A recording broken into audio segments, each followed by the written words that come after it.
Hello, beautiful people of the internet. How are you doing today? My name is Jackie and welcome back to my YouTube channel.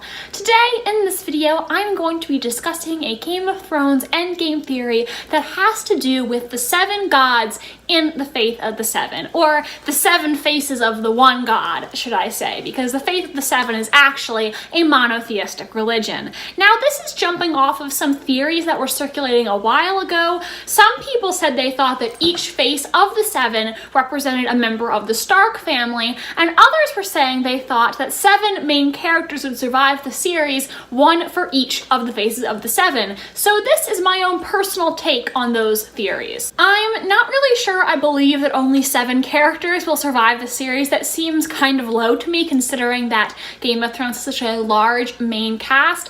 Also, some of the characters who I think best fit the seven I don't think will survive, and other characters who don't really seem to fit in here I think have a very good chance of surviving.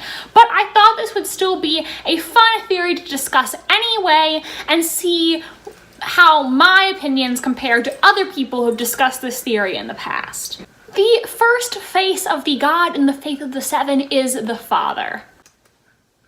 Also called the Father above, he is depicted as a bearded man with a stern and strong face. Judgment is said to belong to the Father. Additionally, he protects his children.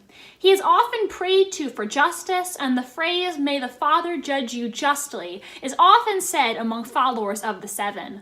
Additionally, one might pray to the Father, asking him to defend someone in battle, the strength to seek justice, and the wisdom to recognize it. To me, the character who best represents the Father is Jon Snow. The Father is said to be depicted as a bearded man with a stern and strong face. Jon is known to be very brooding and often looks serious. And another thing that I think is interesting is the statue of Jon that we saw in the Crypts of Winterfell teaser trailer. I think that statue of him could fit the description that is given to what the Father typically looks like. Jon also is the moral compass of the show, in my opinion, as he has a very strong sense of morals, and he always does what he thinks is just. For example, in season 1, Jon protected Sam when Sam joined the Night's Watch and made sure that the other pledges to the Night's Watch treated Sam fairly. He also, in season 7, refused to punish Alys Karstark and Ned Umber for the sins of their father, and rejected the idea that he should take their titles and castles away from them because of actions that they did not do. And considering that people may pray to the Father to protect someone in battle, I don't think it hurts that Jon is a very skilled swordsman either. I think there is a strong chance that Jon could end up becoming the King of Westeros at the end of the series. And the King of Westeros is said to be like a father to all of Westeros's citizens. And I think if Jon were the king, he would make sure to protect his people just as the father protects his subjects, his children. The next face of the seven is the mother. A loving and protective aspect of the seven, she is often asked for mercy and to keep loved ones safe. Offerings can be made to the mother when a woman becomes pregnant to praise the mother for giving the gift of life. Out of all the Game of Thrones characters, I think Daenerys represents the mother the best. Now, I've said before that I am not entirely sure if Daenerys will survive this entire series. I think there has been some foreshadowing about her potential death. However, Daenerys is called the Mother of Dragons and Misa, which means mother, and that comparison was just too much for me to ignore. Can Daenerys be a vengeful person? Yes, of course. However, she also has a lot of empathy, especially for slaves and the downtrodden. She can really empathize with their plight and wants to help them. Daenerys has her moments when she is capable of being emotionally vulnerable, and I think she really is a good person with a kind heart. Unless you do something to her, I think she's going to treat you right. Daenerys has a soft spot for children and she hates to see them hurt. I think that's part of the reason why she reacted so strongly when she saw how the slave masters crucified those children. There has also been so much foreshadowing for Jon and Daenerys having a baby together in season 8, so I think there's a possibility that they could become a literal father and mother in the final season by having a child or children of their own together. Up next, the warrior. Always depicted with his sword, the warrior protects followers of the Seven from their foes. Often prayed to for courage, men may make offerings to or pray to the warrior before battle. They may ask for strength or to be kept safe, both in and out of battle. He might also be asked to bring peace to the souls of the slain and give comfort to those who are left behind. Even though the warrior is depicted as a male figure, I think the character who best represents the warrior is actually a female, Brienne. Though people have laughed at Brienne her entire life, I think she encapsulates true knighthood better than any knighted man on the show. In the books, you really see that Brienne believes in the concept of being a true knight and that she really wants to help people and to right by them. She protects Catelyn Stark and Catelyn's daughter Sansa when they need her most and when they are the most vulnerable. In A Feast for Crows, she also protects the orphans at the inn at the crossroads from the brave companions, or tries to, and is severely maimed in the process. In my opinion, Brienne's bravery, loyalty, and willingness to possibly sacrifice herself to help others, especially those who are vulnerable and can't protect themselves, is what being a true knight is all about. It's not about how many battles or fights you can win. It's about how you use your skills to help those who need it most. Up next, the Smith. Depicted with his hammer, he is the mender of broken things. Septons teach to pray to the smith for strength, and sailors might make offerings to the smith prior to launching a ship. Followers of the Seven can show their devotion to the smith by wearing a small iron hammer about their neck.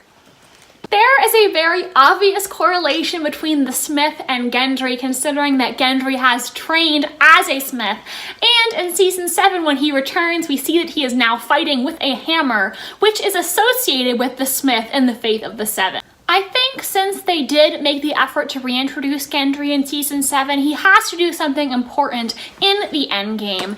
I think that could include possibly forging weapons in the battle against the Night King, and since the Smith is the mender of broken things, perhaps Gendry could be legitimized and mend the broken House Baratheon as their new lord.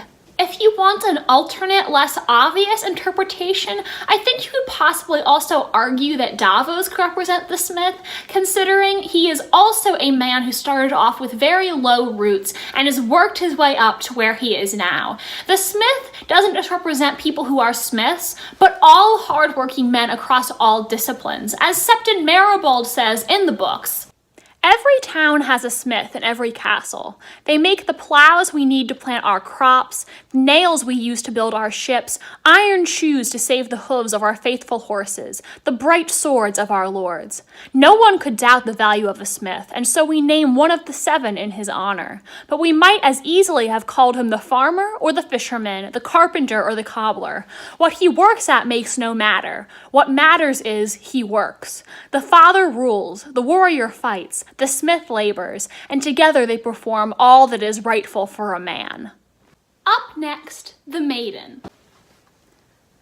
Also called the Maid, she is beautiful and innocent looking, and prayed to keep young women safe.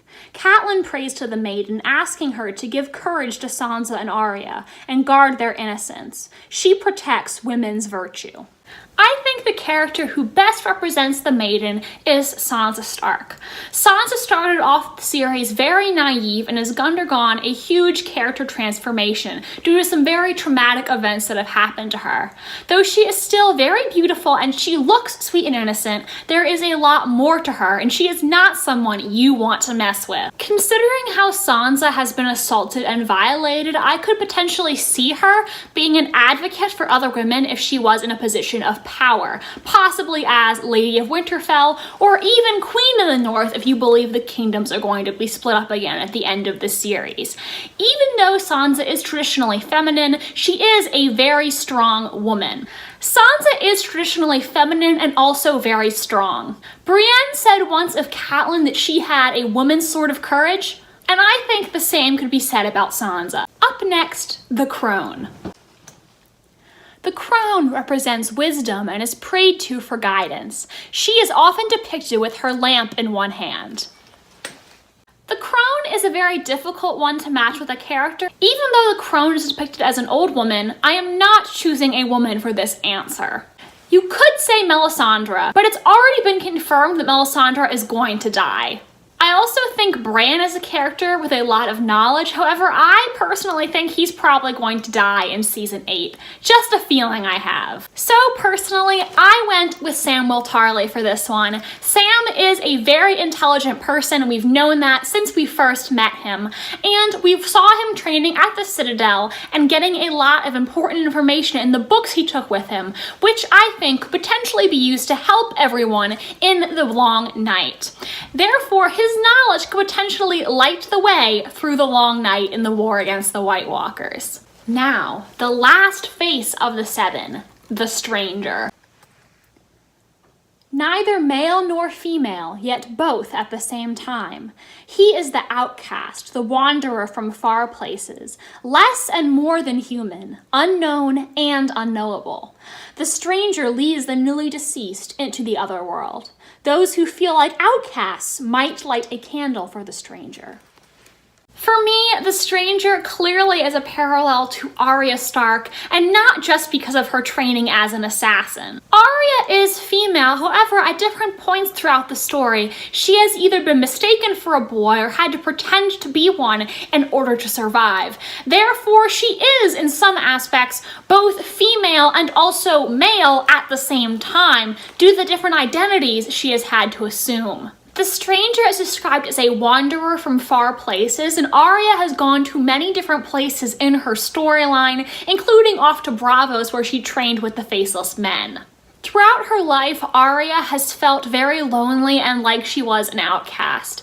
Because of this, I see her as a champion for the downtrodden, someone who is always going to protect the weak. In the books, you really see the compassionate side of her, and I think she is someone that other outcasts could really identify with, just like some outcasts sometimes pray to the Stranger for help.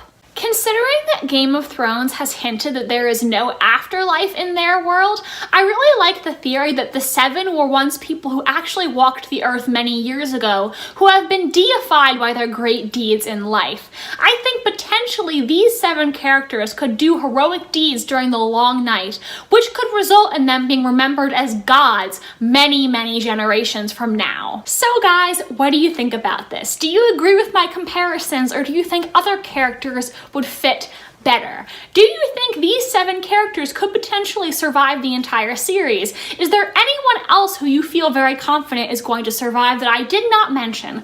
Let me know in the comments. If you enjoyed this video, I would really appreciate it if you would like it, and please subscribe to my channel if you want to see more from me.